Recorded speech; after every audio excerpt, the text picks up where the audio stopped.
समय आए समणो होई बंभ चेरेण बंभणो नाणेण ये मुनि होई तवेणम होई तावसो कम्मुणा बंभणो होई कम्मुणा होई खत्तियो कम्मुणा वैसो होई शुद्धो हवै कम्मुणा।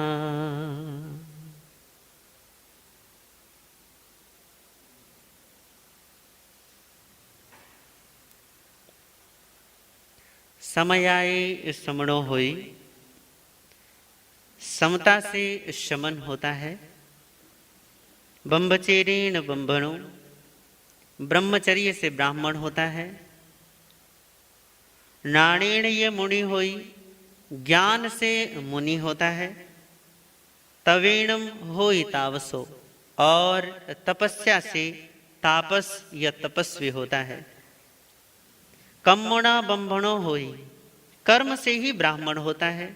कम्मुणो होई खत्तियो, कर्म से ही क्षत्रिय होता है। कम्मुणो वैसो होई, वैश्य भी कर्म से होता है। शुद्धो हवई कम्मुणो, और जो शूद्र है वो भी कर्म से होता है।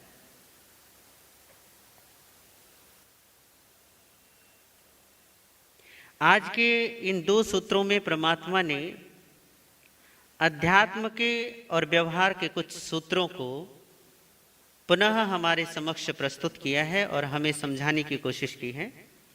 सबसे पहले परमात्मा कहते हैं कि समय आए समणो होई, समता से श्रमण होता है। बंभचेरेण बंभणो, ब्रह्मचर्य से ब्राह्मण होता है। ज्ञान से मुनि और तपस्या से तपस्वी होता है। कर्म से ही व्यक्ति ब्राह्मण, क्षत्रिय, वैश्य और शूद्र होता है। पूर्व के दो सूत्रों में जो हमारी चर्चा चल रही थी उसमें से एक सूत्र पर हमारी बात हुई थी।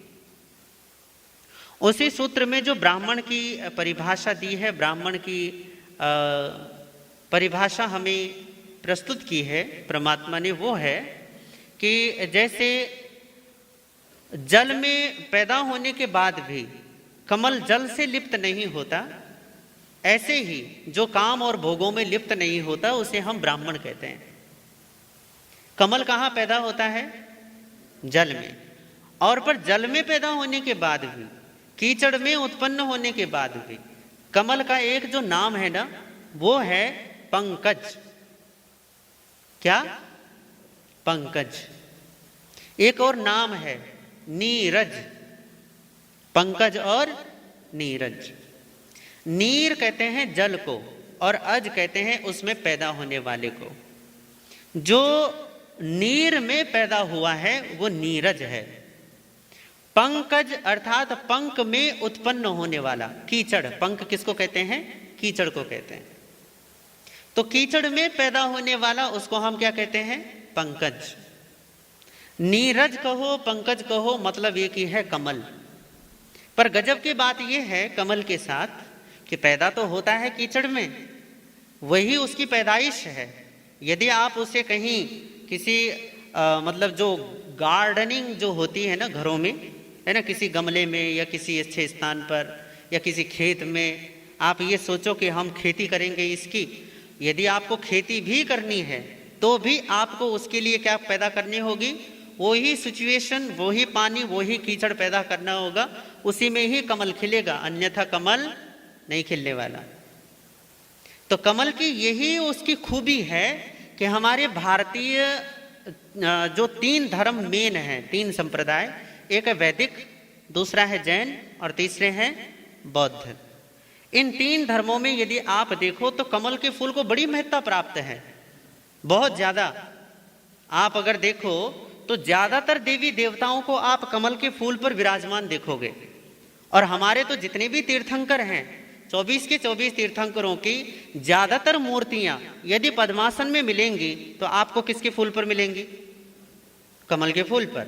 भगवान बुद्ध के साथ भी कमल का फूल बहुत ही बढ़िया तरीके से जुड़ा हुआ है। आप यदि बुद्ध मूर्तियां देखेंगे तो बहुत सारे बुद्ध की, भगवान की तस्वीरें आपको ऐसी दिख जाएंगी जिसमें वो कमल के आसन पर क्या है, विराजमान है।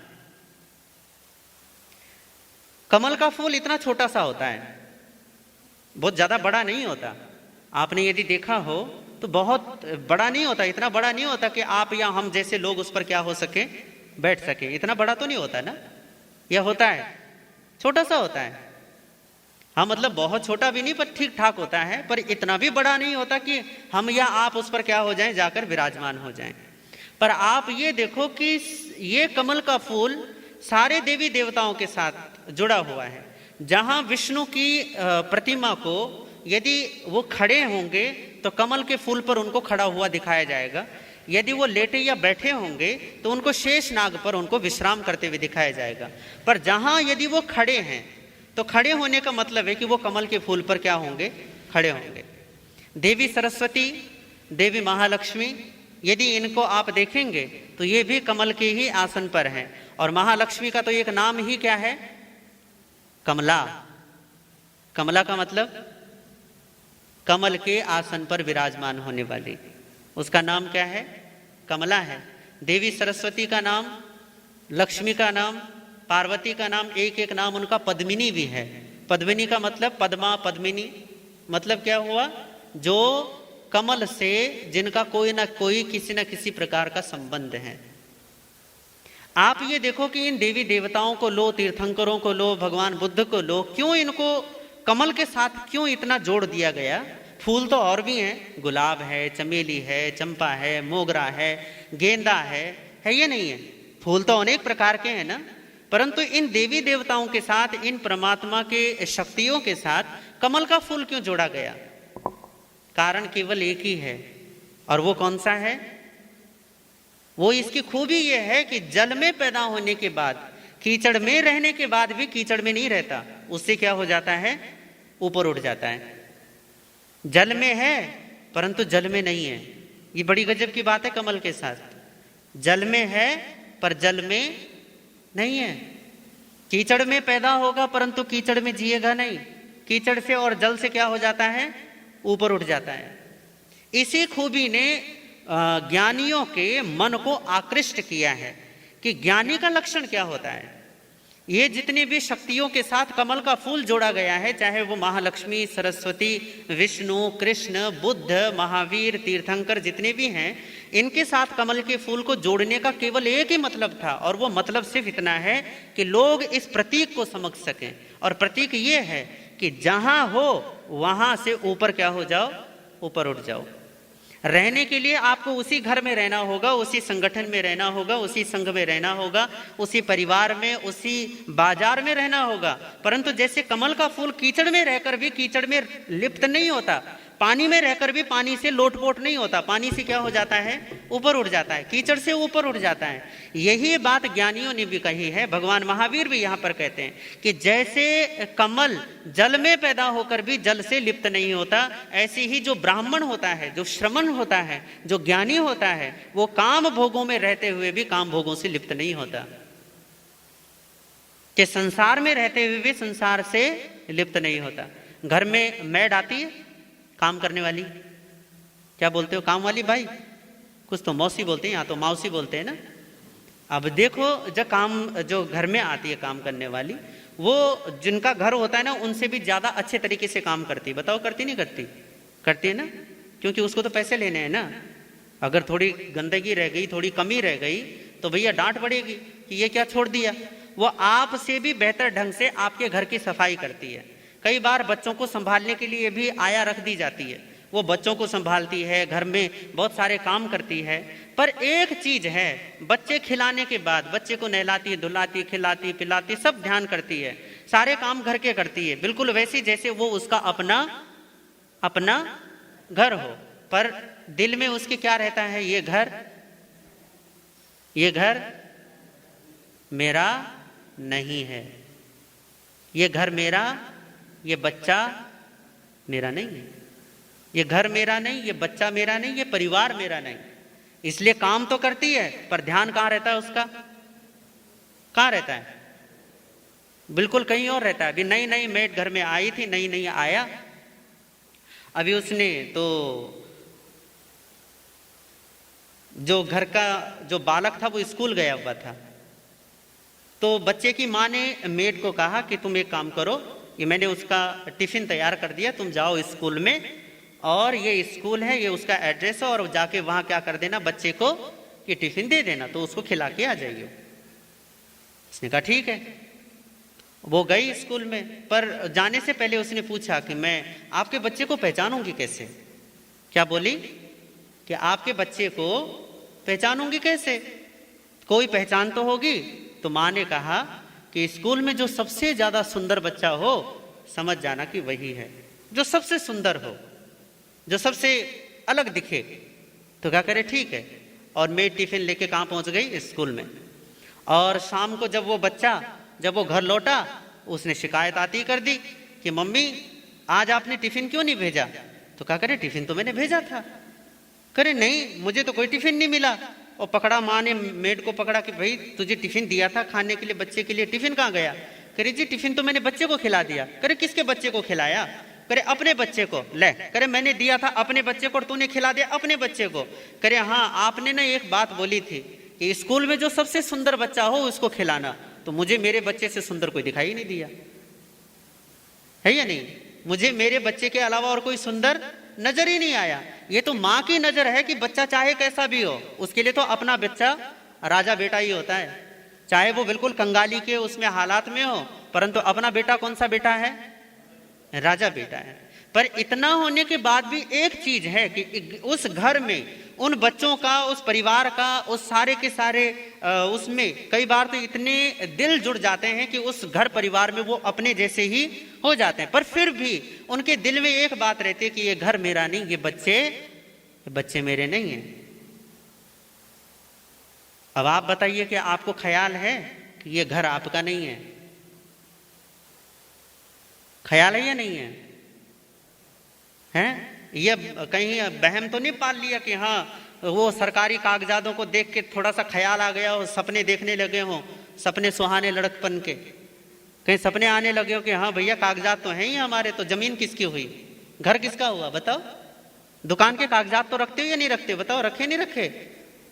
हैं? रखे हैं। पर जिस दिन ये घर बदलना पड़ेगा ना, उस दिन ये कागजात काम ना आएंगे। दिखाते रहना कि भैया ये कागजात है हमारे पास, हम नहीं छोड़ेंगे घर अपना, दावा करते रहना, परंतु आपके हर दावे झूठे पड़ेंगे जिस दिन आपको घर बदलना पड़ेगा। इसलिए परमात्मा कहते हैं कि हमेशा अपने आप को याद दिलाते रहो, अपने आप को याद दिलाते रहो कि मेरा ये घर नहीं है। जब आपको पता चल जाता है कि ये घर मेरा नहीं, अच्छा ये बात बताओ, किस चीज के लिए झगड़ा करते हो? जब भी कोई छोटी मोटी बात होती, तू मैं होती, या किसी से कोई कलह कलेश हो जाए, झगड़ा हो जाए, फसाद हो जाए, या कोई भी जैसे ऊंच नीच जो भी होती है, किस बात पर होती है? किन चीजों के लिए होती है? आपके ही अनुभव की बात पूछ रहा हूं आपसे, बताओ तो सही। या कोई लड़ता नहीं है आप में से? ऐसा लगता नहीं मुझे। किन चीजों के लिए लड़ते हैं हम, बताओ? हैं? हाँ, ये मेरा है या नहीं है? उन चीजों के लिए लड़ा जाता है जिन चीजों पर मेरे की छाप होती है। ये चीज किसकी है? मेरी है। तो ये दूसरा कैसे ले सकता है? इसे दूसरा कैसे छीन सकता है? आप उन चीजों के लिए कभी नहीं लड़ते जिन चीजों से आपका कोई संबंध नहीं है। आप उस व्यक्ति के लिए कभी नहीं रोते जिस व्यक्ति से आपका कोई लेना देना, पूरी दुनिया मरे जिए आपको कोई फर्क पड़ता है? रोज टीवी चैनल पर देखते ही हो ना कि आज यहाँ तूफान आ गया, आज यहाँ बाढ़ आ गई, आज यहाँ ट्रक लुढ़क गया, आज यहाँ बस खाई में गिर गई, आज यहाँ ट्रेन भिड़ गई। रोज ही न्यूज़पेपर और न्यूज चैनल्स पर यही तो आते रहती खबरें। रोज मरने जीने की खबरें आती हैं, परंतु आपको कोई फर्क पड़ता है? आजकल कोरोना फैला हुआ है और हर रोज कोई ना कोई मरता है, हर रोज। तो आपको पता है, फर्क पड़ता है आपको किसी के मरने जीने से? फर्क कब पड़ता है? रोना कब आता है, बताओ? यदि आपको पूरी दुनिया में कोरोना की वजह से इतने लोग मर रहे हैं, यदि सचमुच में औरों की फिक्र होती तो आपका तो पूरा ये जो 6-7 महीने का टाइम है तो रोने ही रोने में जाता। फिर भैया कितने लोगों के लिए रोते पता है? हर रोज कोई ना कोई मरता ही है, तो रोते ही रोते जीता, मतलब जीवन ही रोने रोने में चला जाता। पर आप किन के लिए रोते हो? जिनके लिए ये छाप है कि ये किसके हैं, ये मेरे हैं, ये अपने हैं। अपनों के लिए, मेरे के लिए रोया जाता है। पकड़ किस पर मजबूत होती है? ये चीज मेरी है। अगर एक चीज है कि जब आपको ख्याल ही नहीं कि ये व्यक्ति अपना है ही नहीं, तो जिए या मरे तो आपको कोई फर्क पड़ता है? नहीं पड़ता। ज्ञानी को भी कोई फर्क नहीं पड़ता, दुनिया रहे या न रहे। ज्ञान का परसों एक बच्ची बैठी हुई थी, परसों नहीं बल्कि कल ही, तो बोलने लगी कि चलो ठीक है, आप समकित की इतनी बात करते हैं ना, तो आप ये बताओ कि समकित यदि हो भी गया तो होगा क्या, बताओ, है या नहीं है? चलो मान लो कि समकित नहीं है मुझे, या मान लो कि है, तो मुझे फर्क क्या पड़ेगा उसके होने या ना होने से? चलो ये सवाल आपसे भी मेरा है कि समकित हो या ना हो, क्या फर्क पड़ेगा? जीवन तो चल ही रहा है ना, खाना मिल रहा है, कपड़े मिल रहे हैं, रहने को घर भी है, ठीक ठाक व्यापार भी है, सब कुछ चल रहा है ना स्मूथली। यदि ना भी हो समकित तो क्या होगा, बताओ, क्या बिगड़ जाएगा? ज्ञान जिसको कहते हैं, आत्मबोध जिसको कहते हैं, आत्मा की पहचान जिसको कहते हैं, आत्म प्रज्ञ होना जिसको कहते हैं, यदि हो तो क्या फर्क पड़ेगा, और ना हो तो क्या फर्क पड़ेगा, बताइए? आप में से समकिती कितने हैं?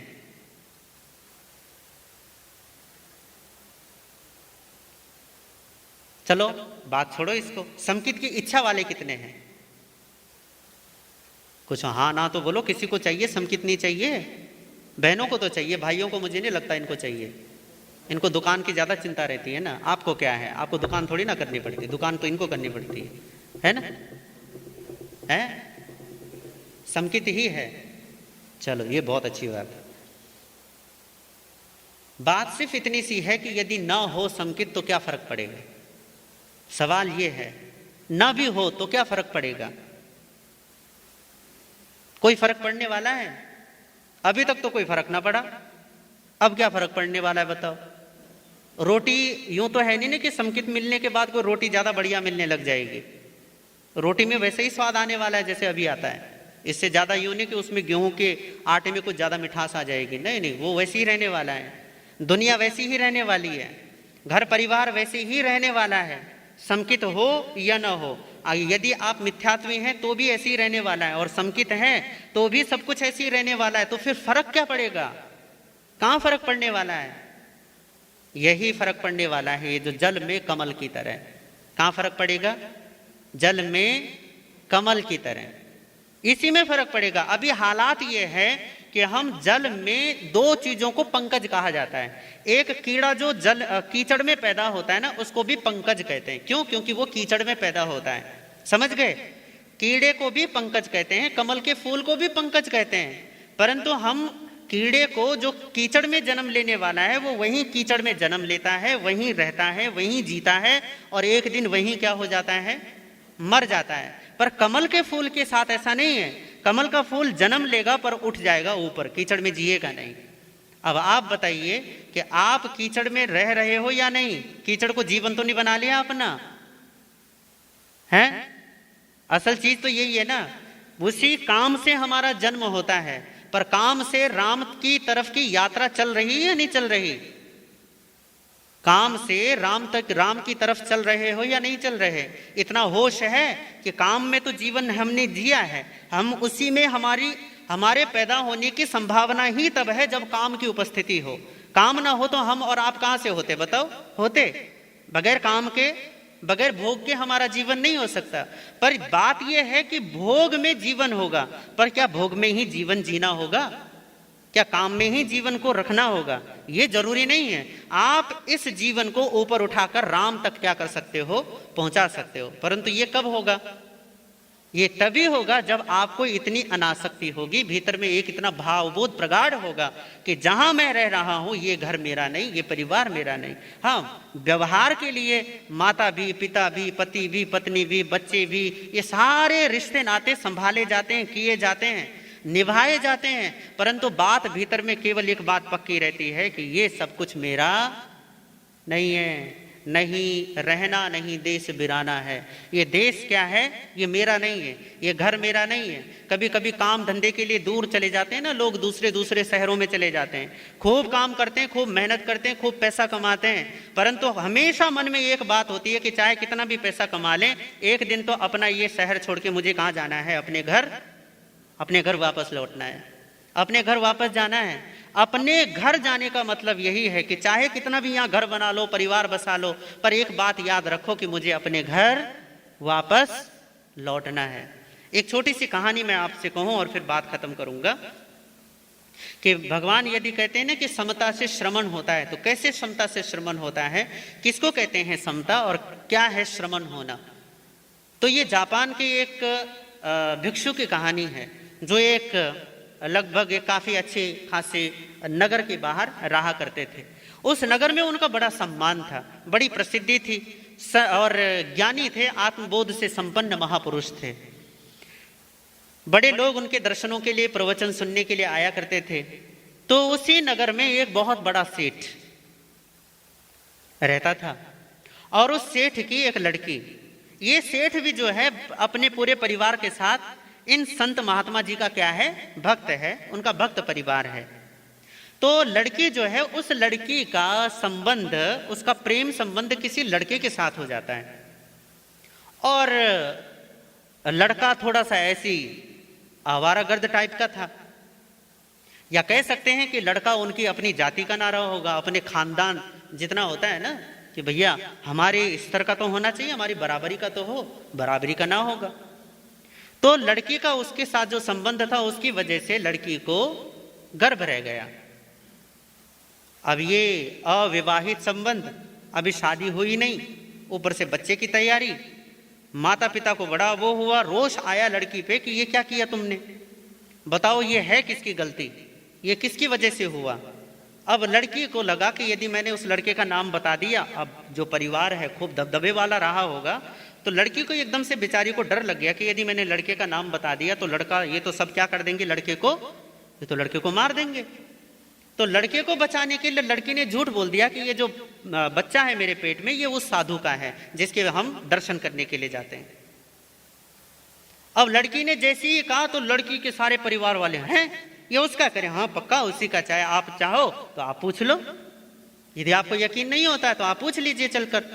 तो वो सारे के सारे परिवार वाले, सारा खानदान इकट्ठा हो गया वहां, तो खानदान क्या पूरा शहर इकट्ठा हो गया वहां, तमाशा सा लग गया और पूरी भीड़ साधु के वहां गई वहां पे और कहने लगे कि ये पाप तुम्हारा है। तो ये लड़की कहती है कि तुमने इसके साथ संबंध बनाया और ये सब कुछ तुमने किया है।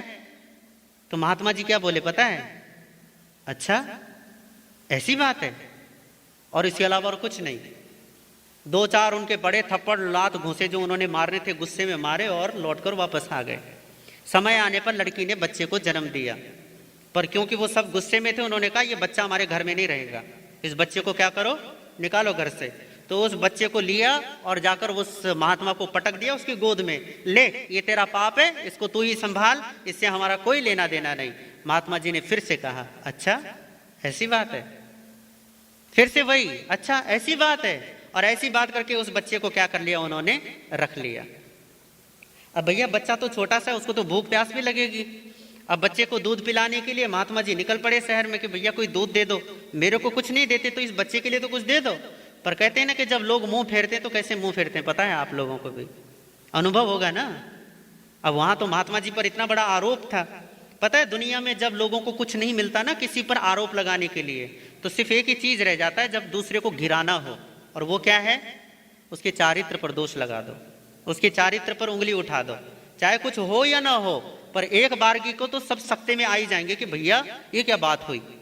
खैर महात्मा जी के पर तो इतना बड़ा आरोप था, वो चल पड़े उस बच्चे को एक एक घर के सामने कि भैया दूध दे दो, इस बच्चे के लिए दूध दे दो, और किसी ने भी दूध नहीं दिया। आखिरकार महात्मा जी के मन में यह आया कि यार औरों के पास जाने से बढ़िया यह है कि मैं लड़की के पास ही चला जाता हूं, और लोगों का दिल नहीं पसीजेगा, लड़की का तो दिल क्या होगा, वो तो माँ है इसकी, तो उसका तो दिल पसीजेगा। तो महात्मा जी पहुंच गए लड़की के घर पे और जाके दरवाजे पे बोलते हैं कि दूध दे दो भाई, ये बच्चा रो रहा है। सब घर वालों ने देखा, करे देखो कैसा बेशरम आदमी है, इसको शर्म भी नहीं आती, बिल्कुल नक्कटा हो गया है, जरा भी इसको लज्जा नहीं है। और फिर से दरवाजे पर खड़ा हो गया और कहता है कि दूध दे दो। तो सबने जैसे उसको भगाने की चेष्टा करी, उसको धक्के मारने शुरू किए। तो लड़की को आखिरकार क्या हो गया, लड़की को पश्चाताप हुआ कि देखो मेरी वजह से दो बेचारे जो मासूम है बच्चे ने किसी का क्या बिगाड़ा, और ये साधु ने भी तो किसका क्या बिगाड़ा। मैंने एक झूठा आरोप लगाया और दोनों क्या हो गए, दो जीवन जिन्होंने कोई अपराध नहीं किया और निरपराध जीवन बेचारे सड़क पर आ गए। ये बेचारे दुखी हो रहे हैं, दो और लोगों का अपमान झेल रहे हैं। तो लड़की गई भागती हुई और सब घर वालों के सामने उसने क्या कर दिया, अपना अपराध कबूल किया कि जो जी मैंने झूठ बोला, इस बच्चे का जो बाप है ये नहीं है बल्कि वो लड़का है, बस मैं डर गई थी इसलिए डर कर मैंने क्या कर दिया, मैंने इनका नाम ले लिया। और उन लोगों ने जब सुना कि तेरी तूने इतना बड़ा अपराध कर दिया इन महात्मा जी के प्रति, और हम सब ने इनको पूरे नगर में बदनाम कर दिया, इनको बेचारों को इतना अपमान भी झेलना पड़ा, मार झेलनी पड़ी, इतना सब कुछ करी, ये सब तेरी वजह से। और वो सब भागते हुए गए और महात्मा जी के चरणों में लौट गए और कहा जी हमें माफ कर दो, इस लड़की की वजह से, इस अज्ञानी की वजह से आपको इतना अपमानित किया हमने, हमें क्षमा कर दो। तो महात्मा जी ने कहा करा अच्छा ऐसी बात है, तो क्या करें ये बच्चा आप हमें दे दो, हम इसको क्या करेंगे, हम इसको पाल लेंगे। बच्चा वापस ले लिया। तो बच्चा वापस देते हुए बोले अच्छा ऐसी बात है, और बच्चा क्या कर दिया, वापस कर दिया। इसी को कहते हैं परमात्मा समयाए समनो होई। समता से क्या होता है, श्रमण होता है। भैया आप लोगों से तो क्या सवाल मैं करूं कि आप में इतनी समता है या नहीं है, यहां तो बात खुद पे सवाल खड़ा हो गया कि इतनी समता है या नहीं है। बात सिर्फ इसी समत्व भाव की है। पर असल बात यह है कि जब बोध प्रकट हो जाता है तो बोध में फिर समता प्रकट होती ही होती है। ज्ञान प्रकट हुआ तो समता पीछे छाया की तरह आती चली जाती है। तो मैं तो आपके लिए, अपने लिए, सबके लिए समता भाव की प्रार्थना करता हुआ अपने वचनों को यही विराम देता हूँ इन्हीं भावनाओं के साथ। ओम शांति।